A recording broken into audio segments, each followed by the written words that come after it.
नमस्ते, मेरा नाम अंशुमान है और अभी जिस चैनल पे आप हैं वो है एजुकेशन कैटेगरी का वर्ल्ड का मोस्ट वैल्यूएबल चैनल। मुझे पता है थोड़ा ज़्यादा हो गया, लेकिन क्या कर सकते हैं, अभी चैनल नया नया है, आप लोग तो तारीफ़ करते नहीं हो तो खुद ही तारीफ़ करनी पड़ती है, क्या कर सकते हैं। हालांकि एक चीज़ मैं आपको पूरे विश्वास के साथ कह सकता हूँ कि यदि मेरे एक भी वीडियो आपने देख लिया उसके बाद आप मेरी तारीफ़ डेफिनेटली करोगे कि आप अच्छा कंटेंट प्रोवाइड करते हो। आप इस चैनल को सब्सक्राइब भी करोगे, कमेंट करके ही बताओगे कि कैसा लगा और अपने दोस्तों के भी साथ शेयर करोगे। और सबसे इम्पॉर्टेंट चीज़ कि जो टॉपिक को यहाँ पे मैं आपको प्रोवाइड करता हूँ उस टॉपिक के लिए आपको कहीं और जाने की आवश्यकता नहीं पड़ेगी और आप कहीं जाओगे भी नहीं, इस बात का मुझे विश्वास है। किंतु अब प्रश्न ये उठता है कि आखिर मैं ऐसा पढ़ाता क्या हूँ, आखिर मैं ऐसा कंटेंट प्रोवाइड करता क्या हूँ। तो उत्तर बड़ा ही सरल है। यूपीएससी अपने मेंस में 2 विषय पूछती है जो कि बहुत ही महत्वपूर्ण है, जिसमें कि पहला है एस्से यानी कि निबंध का, जो कि 250 अंकों का होता है, 250 नंबर का होता है। ऐसे ही होता है एथिक्स का पेपर, वो भी 250 मार्क्स का होता है। तो ये 250 प्लस 250 यानी कि टोटल 500 मार्क्स का जो तैयारी है आप इस चैनल के माध्यम से कर सकते हैं और बहुत ही अमेजिंग कंटेंट यहाँ पे प्रोवाइड किया जाता है। आपको खुद ही क्वालिटी से पता चल जाएगा। आप एक वीडियो देखिए तो सही पूरा, फिर आप देखिए बाकी वीडियोस भी आ करके देखोगे, और नहीं देखोगे ना चैनल को अनसब्सक्राइब करके चले जाना, ठीक है। खैर, बिना किसी देरी करते हुए हम लोग शुरू करते हैं आज के वीडियो को। बहुत ही इंटरेस्टिंग वीडियो होने वाली है, आप सबको मज़ा आ जाएगा सुन करके, और लेंदी भी नहीं होगा। पहले आप कहते थे कि वीडियो लेंदी होती है, अब वीडियो छोटी छोटी हो गई, ठीक है, लेकिन फिर भी एजुकेशन कैटेगरी का है तो थोड़ी तो लंबी होती है। पेशेंस रखो and you will get definitely good results, ठीक है। तो आज का जो टॉपिक हम लोगों ने चूज़ किया है वो है 2022 में पूछा गया एस्से का पार्ट 1 का सेक्शन 1 का 4th टॉपिक। 3 वीडियो 3 एस्से हम लोग ऑलरेडी डिस्कस कर चुके हैं, इन डेप्थ डिस्कशन, बहुत ही ज़बरदस्त एनालिसिस। आप ऊपर आई बटन पे जाकर के देख सकते हैं सारे वीडियोस को, लेकिन उससे पहले आप ये वीडियो देखिए क्योंकि ये वीडियो बहुत ही इंटरेस्टिंग होने वाली है। टॉपिक क्या था, आप टॉपिक सुनोगे ना आपका ही मन क्या कहते हैं ललचा जाएगा आपको इस टॉपिक को अटेम्प्ट करने के लिए।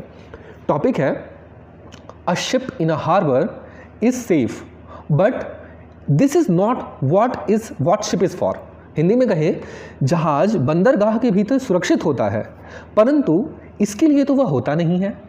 देखिए, हम इसे सरल शब्दों में समझेंगे, बहुत ही आनंद आएगा। प्रश्न ये कह रहा है कि जो जहाज है वो हार्बर में, जो बंदरगाह है वहाँ पे सुरक्षित रहता है, किंतु वहाँ पे रहने के लिए तो नहीं बना ना। समझ आया आपको?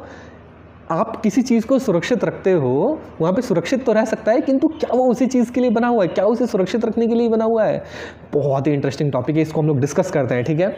आपको ऐसे ऐसे पॉइंट्स ला के दूंगा ना जिससे कि आपके एग्जाम में बहुत बढ़िया मार्क्स बनेंगे। आपकी थिंकिंग कैपेबिलिटी डेवलप होगी कि आप सोचे आखिर कैसे, आप क्वेश्चन को अटैम्प्ट कैसे करो, आखिर ऐसे कौन कौन से पॉइंट डाले जिससे कि आपका एस्से और ज़्यादा इंटरेस्टिंग हो सके, ठीक है। सबसे पहले हम लोग ये देखते हैं, ऐसा किसी केस में होता है क्या कि मतलब हम सोसाइटी में जनरली देखते हों कि ऐसा कुछ कि मतलब हम उसे सेफ रखने की कोशिश करते हैं लेकिन एक्चुअली वो उस चीज़ के लिए होता नहीं है। देखिए, ये है फिलोसफिकल ऐसे, तो उसके बहुत सारे डायमेंशंस निकल सकते हैं। पहला तो आप लिटरल सेंस में लीजिए कि जहाज़ जो है उसका काम क्या है। जहाज़ का काम है लोग की यात्रा करवाना या एक सामान को इधर से उधर तक पहुंचाना, ठीक है। अब कार्गो शिप है तो वो सामान को ढोएगी, यदि पैसेंजर शिप है तो जनता को इधर से उधर लेकर के जाएगी, तो शिप का मेन काम है वो।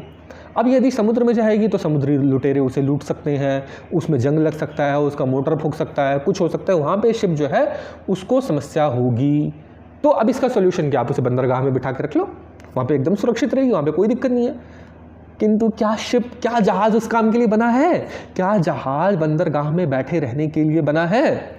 Answer is definitely no, a big no, ठीक है। तो फिर आके जहाज किस लिए है? जहाज इसके लिए है जिसके लिए बना है वो काम करे, ठीक है। सामान इधर से उधर लेके जाए, जो आदमी है उसे इधर से उधर लेकर के जाए, जहाज उस काम के लिए बना हुआ है।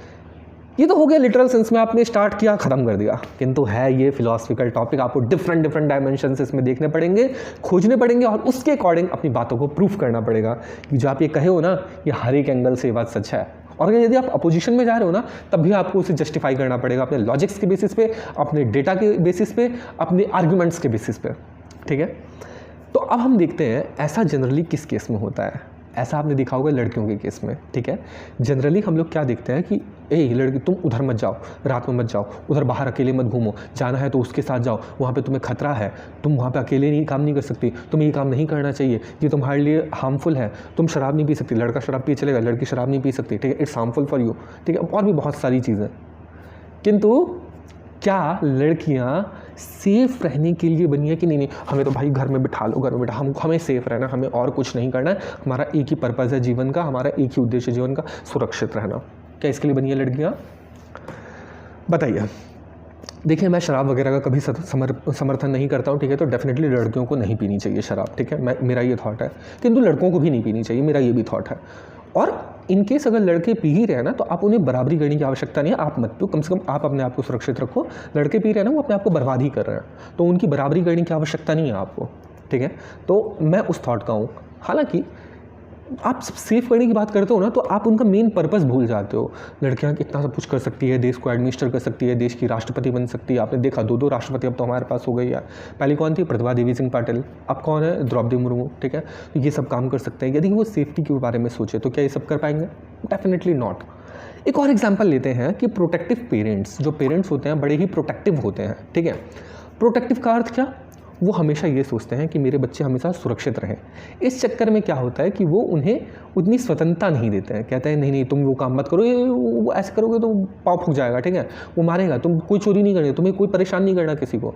शहर की लाइफ ऐसी बहुत ज़्यादा होती है। गाँव में तो लोग क्या करते हैं कि एक दूसरे के घर में घुस गए, उधम मचा रहे हैं, एकदम तोड़ फोड़ करके रखते हैं गाँव वाले। शहर में क्या होता है? नहीं नहीं, ऐसा कुछ नहीं, this is bad habit, this is wrong habit, you should not do this, you should not do that. बच्चे को एकदम कंट्रोल करके रखते हैं, तो प्रोटेक्टिव पेरेंट्स होता है। किंतु क्या बच्चों का जीवन इस चीज़ के लिए बना होता है? नहीं, बच्चे होते हैं शरारत करने के लिए, बच्चे होते ही हैं उधम मचाने के लिए। तो बच्चों को ये कह करके रोकना नहीं चाहिए, ठीक है, क्योंकि यदि बच्चे आपसे प्रश्न करेंगे, यदि बच्चे जा करके शैतानी करेंगे ना, तो वो उनका सर्वांगीण विकास करने में सहायक होगा। बच्चे जितना खेलेंगे उनका सर्वांगीण विकास करने में सहायक होगा। यदि बच्चे प्लेग्राउंड में जाकर के खेलेंगे, उनके घुटने फूट गए ना, उनके घुटने से खून आने लग गया, उनका घुटना छिला गया, उनकी केहूनी में चोट लग गया, वो उनको नुकसान नहीं देगी। अधिक नुकसान वो देगा कि प्लेग्राउंड में नहीं जा रहे हैं और फ़ोन पे आपने टिकटॉक दे दिया चलाएंगे, टिकटॉक स्क्रॉल कर रहे हैं, ठीक है, अब तो टिकटॉक नहीं है, इंस्टाग्राम स्क्रॉल कर रहे हैं, नहीं तो पबजी खेल रहे हैं बैठे बैठे। हालांकि पबजी भी शायद बैन हो गया। तो कहने का मतलब ये कि बच्चे जो हैं उन्हें चोट लगे ये मंजूर होना चाहिए, ठीक है। बच्चे घर में बैठ करके ना फ़ोन चलाने के लिए नहीं बने हुए हैं, बच्चे बने अपना विकास करने के लिए। वो विकास कब होगा? जब आप उन्हें खेलने के लिए पूरी छूट दोगे, जब आप उन्हें शैतानी करने दोगे, बदमाशी करने दोगे, लिमिटेड कंट्रोल के साथ। ऑब्वियसली वरना बच्चे तो बहुत कुछ गलत कर जाएंगे, अनर्थ कर जाएंगे, एक लिमिट के साथ। किंतु they are not meant for put inside the home, ठीक है, उन्हें बाहर जाना है, बाहर जाना चाहिए। तो हम लोगों ने गर्ल्स का देखा, हम लोगों ने प्रोटेक्टिव पेरेंट्स का देखा, ठीक है, जिसमें कि बच्चों के साथ वो होता है। एक और देखते हैं हम, जो कमज़ोर आदमी है ना, जो कमज़ोर व्यक्ति है, जो कमज़ोर मनुष्य है, वो कभी भी कोई एक्शन नहीं लेता है, ठीक है, वो एक्शन लेने में सक्षम नहीं होता है। तो जिससे क्या होता है, वो कभी अपनी एम्पायर क्रिएट नहीं कर सकता। अब में से हो सकता है बहुत लोगों ने देखी हो KGF मूवी, ठीक है, कुलार गोल्डफील्ड वाली, ठीक है, जिसमें कि रॉकी भाई होता है, ठीक है। वहाँ पे क्या होता है, आदमी सब जो है माइंड्स में एकदम काम कर रहे होते हैं, उनकी स्थिति बदतर रहती है, एकदम ख़राब स्थिति रहती है, किंतु कोई भी उसमें आवाज़ उठाने में सक्षम नहीं होता। क्यों? उन लोगों ने कभी अपने आप को छोड़ा ही नहीं खोला, उन लोगों ने के अंदर सामर्थ्य रहा ही नहीं कि यदि मैं मारा भी जाऊं तभी मैं कुछ प्रयास तो करूं। वो चीज़ था ही नहीं। वो कमज़ोर व्यक्ति सब थे, वो एक्सेप्ट करते हैं उस मूवी में भी उस चीज़ को। बाद में रॉकी की एंट्री होती है और वो पूरा शासन अपने कंट्रोल में ले लेता है, पूरा KGF अपने कंट्रोल में ले लेता है। एम्पायर रॉकी क्रिएट करता है, सामान्य लोग क्रिएट नहीं कर पाते, वहाँ के मजदूर लोग क्रिएट नहीं कर पाते हैं, ठीक है। तो जो कमज़ोर व्यक्ति होता है ना, जो दुर्बल व्यक्ति होता है, वो कभी एम्पायर क्रिएट नहीं कर सकता। तो दुर्बल कब होते हैं लोग? जब अपनी क्षमता का वो समझे बगैर काम करें, अपनी क्षमता को ना समझे, अपने आप को विकास ना करें, ठीक है। यानी कि यदि जहाज़ को हार्बर में रखा जाएगा कि कुछ हो ना हो, सेफ रखना है, तो हिस्ट्री क्रिएट नहीं कर पाएगा, एम्पायर क्रिएट नहीं कर पाएगा।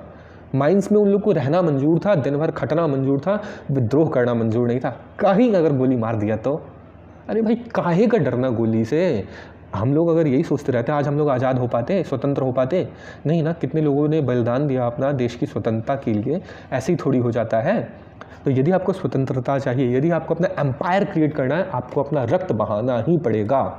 कोई भी एम्पायर जो क्रिएट हुआ है ना, खून के बेसिस पे हुआ, तलवार ने क्रिएट किया है, हमेशा ऐसे क्रिएट नहीं हो गया है कोई भी एम्पायर। तो उसके लिए आपको अपने कंफर्ट जोन से बाहर आना पड़ेगा और अपने लिए काम करना पड़ेगा, ठीक है।